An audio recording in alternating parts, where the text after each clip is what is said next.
भाई तो इस वीडियो में हम जियोमेट्रिक सीक्वेंस के बारे में बात करेंगे। और भाई इस मौजू से मुताल्लिक हम और भी मुश्किल चीज़ें आगे की वीडियोस में देखेंगे। लेकिन अभी के लिए मेरे ख़्याल में ज़रा इत्मीनान से ये समझना बहुत ज़रूरी है कि जियोमेट्रिक सीक्वेंस आखिर होते क्या हैं। और जियोमेट्रिक सीक्वेंस तक पहुंचने के लिए हमें पहले मालूम होना चाहिए कि भाई सीक्वेंस किस चिड़िया का नाम है। तो सीक्वेंस असल में कुछ या बहुत सारी इक़दार का एक ख़ास मजमुआ होता है जो कि एक मख़सूस पैटर्न या तरतीब के हिसाब से आगे बढ़ रहा होता है। तो मिसाल के तौर पे, और अभी हम इस जियोमेट्रिक सीक्वेंस की मिसाल नहीं ले रहे, कोई और मिसाल ले रहे हैं।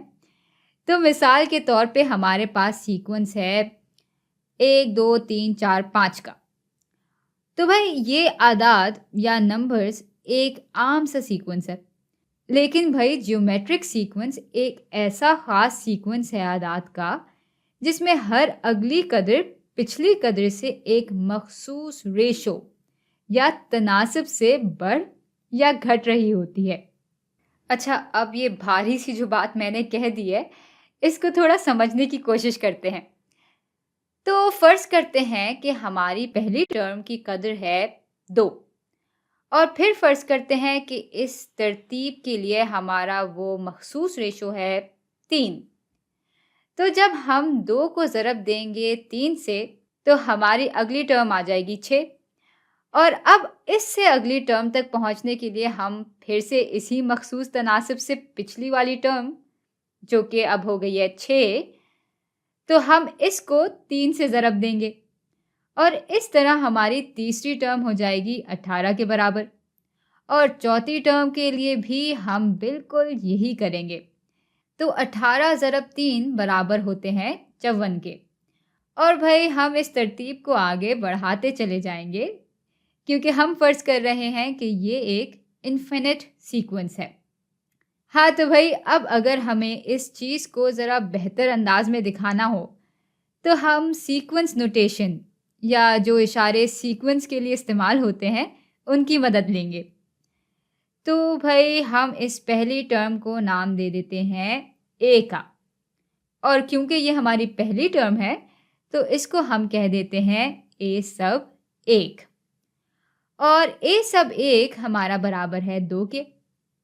अच्छा, अब हर बार हम एक ही मखसूस रेशो से ज़रब दे रहे हैं अगली टर्म तक पहुंचने के लिए।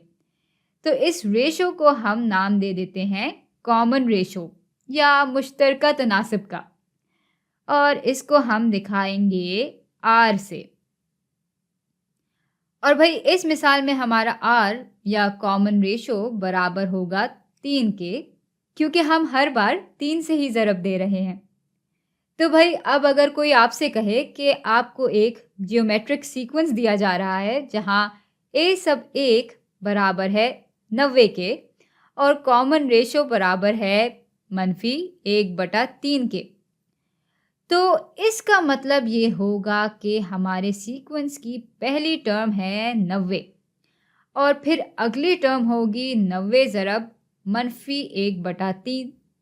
और भाई 90 ज़रब -1/3 बराबर हो जाता है -30 के, और इससे अगली टर्म की कदर बराबर होगी -1/3 ज़रब इस -30 के।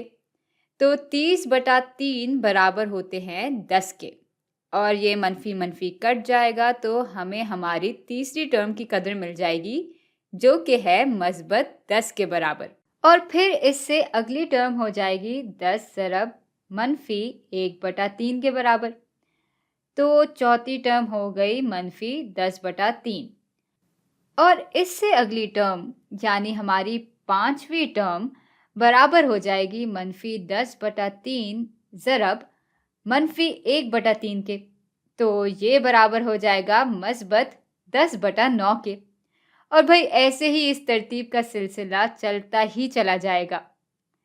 तो जब लोग जियोमेट्रिक सीक्वेंस की बात करते हैं तो वो इस किस्म की चीज़ की तरफ इशारा कर रहे होते हैं।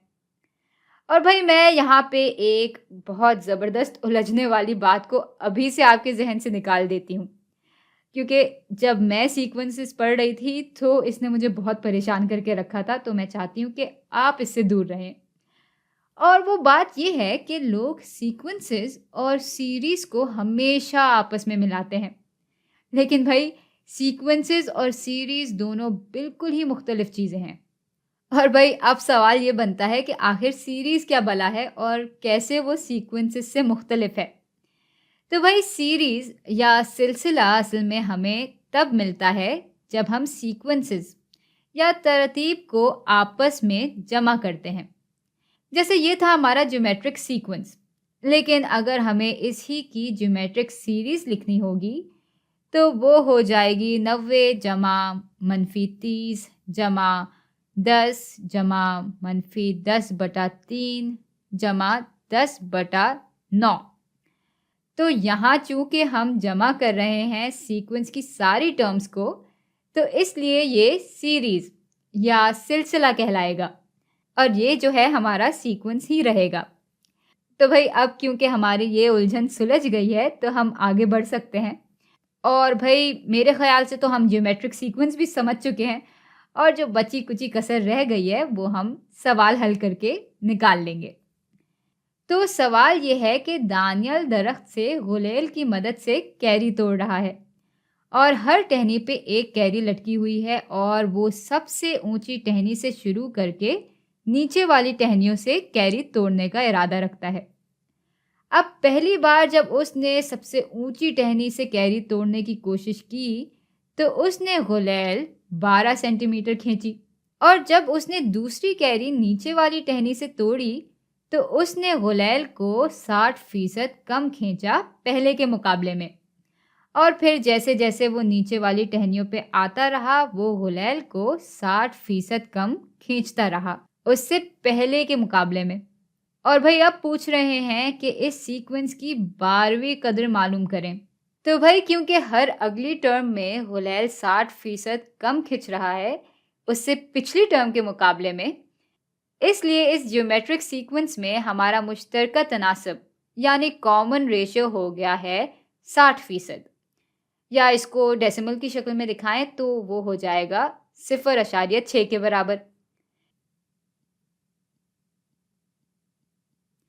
तो पहली कैरी पे 12 सेंटीमीटर गुलेल खिंचा और दूसरी कैरी के लिए दानियल ने 0.6 ज़रब 12 सेंटीमीटर गुलेल खींचा और तीसरी कैरी के लिए उसने इससे पिछली दफ़ा से 60% कम गुलेल खींचा। तो पिछली टर्म है 0.6 ज़रब 12 सेंटीमीटर।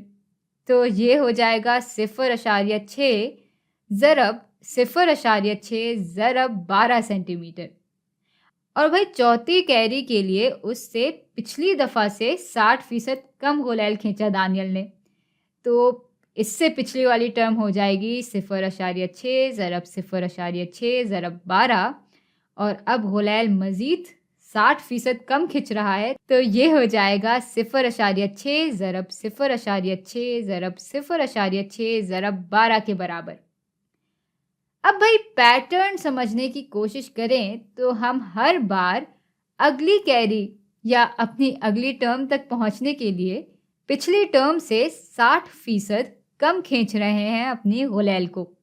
और भाई अब अगर हम इसी बात को एक ऐसी तरह दिखाएं जिसके ज़रिए हम कोई सी भी टर्म की कदर निकालना चाहें तो वो निकल जाए, तो वो हम कुछ इस तरह लिखेंगे कि भाई गुलेल की खिंचाई nth कैरी या टर्म पे बराबर होगी। अब भाई शुरू तो हम 12 से कर रहे हैं और फिर हर बार 0.6 से ज़रब दे रहे हैं अगली टर्म तक पहुंचने के लिए। पर भाई हम कितनी दफ़ा 12 को ज़रब दें इस 0.6 से, या इस 0.6 की क्या ताकत होगी? भाई इसकी ताकत होगी n-1। अब पूछने की बात यह है कि आखिर क्यों इसकी ताकत n-1 होगी? भाई बहुत अच्छा और जायज़ सवाल है, पर इसके जवाब तक पहुंचने के लिए हमें इन खानों को गौर से देखना होगा। तो हम शुरू कर रहे हैं अपनी पहली टर्म से जो कि बराबर है 12 के। यानी यहाँ हमने 0 दफ़ा 12 को इस 0.6 से ज़रब दिया। तो 0.6 की ताकत हो जाती है यहाँ पे 0। और दूसरी टर्म की कदर हमें तब मालूम हुई जब हमने पहली टर्म को एक दफ़ा 0.6 से ज़रब दिया। तो 0.6 की ताकत हो जाती है यहाँ 1। और तीसरी टर्म हमें तब मालूम हुई जब हमने पहली टर्म को 2 दफ़ा इस 0.6 से ज़रब दिया। तो 0.6 की ताकत हो जाती है यहाँ 2। और भाई चौथी टर्म तक पहुंचने के लिए हमने 3 दफ़ा अपनी पहली टर्म से 0.6 को ज़रब दिया। तो 0.6 की ताकत हो जाती है यहाँ पे 3। इसका मतलब ये हुआ कि भाई हम जिस टर्म को मालूम करना चाह रहे होते हैं उससे एक कम दफ़ा जब 0.6 को ज़रब देते हैं अपनी पहली टर्म से, तो हमें उस टर्म की कदर आराम से मालूम हो जाती है। और चले, मेरी बात पे यकीन नहीं है तो ऐसा करते हैं कि इसको परख लेते हैं। भाई इससे अगर हम अपनी पहली टर्म मालूम करना चाहें तो यहाँ n की जगह 1 आ जाएगा और 1 माइनस 1 हो जाएगा 0। और किसी नंबर की ताकत जब 0 होती है तो वो 1 के बराबर हो जाता है और 1 ज़रब 12 हो जाते हैं 12 के बराबर। और यही हमारी पहली टर्म की कदर है। और भाई दूसरी टर्म के लिए हम यहाँ 2 लिखेंगे n की जगह। तो ये हो जाएगा 2 माइनस 1 जो कि बराबर होगा 1 के, यानी हम सिर्फ एक दफ़ा 0.6 से ज़रब दे रहे हैं इस 12 को। और भाई हम बिल्कुल ऐसा ही कर रहे हैं यहाँ पर अपनी दूसरी टर्म की कदर मालूम करने के लिए। अच्छा, तो अब तीसरी टर्म की कदर मालूम करने के लिए हम यहाँ n की जगह 3 लिखेंगे। तो ये हो जाएगा 3 माइनस 1 यानी 0.6 की ताकत हो जाएगी 2 के बराबर। मतलब हम 2 दफ़ा 0.6 से ज़रब दे रहे हैं 12 को। और हाँ भाई, यहाँ भी हमने बिल्कुल यही किया था अपनी तीसरी टर्म को मालूम करने के लिए। तो भाई अब जब सारी बातें हो गई हैं तो जो हमारा असल सवाल था उसको भी हल कर लेते हैं। तो 12वीं टर्म मालूम करने के लिए हम यहाँ n की जगह 12 लिखेंगे। तो ये हो जाएगा 12 ज़रब 0.6 की ताकत 12 माइनस 1 और ये बराबर होगा 11 के। तो भाई ये हो जाएगा 12 ज़रब 0.6 की ताकत 11। और इसको हम हल करेंगे कैलकुलेटर से क्योंकि भाई ये काफ़ी लंबा चौड़ा हिसाब किताब है। तो कैलकुलेटर में हम पहले लिखेंगे 12 ज़रब 0.6 और उसकी ताकत हो जाएगी ये 11। तो भाई ये बराबर हो गया 0.0435 सेंटीमीटर के। यानी भाई 12वीं कैरी तो शायद बिल्कुल ही ज़मीन के करीब है, तभी शायद गुलैल को ना होने के बराबर खींचना पड़ रहा है। तो भाई ये था सारा मामला हमारे ज्योमेट्रिक सीक्वेंस का।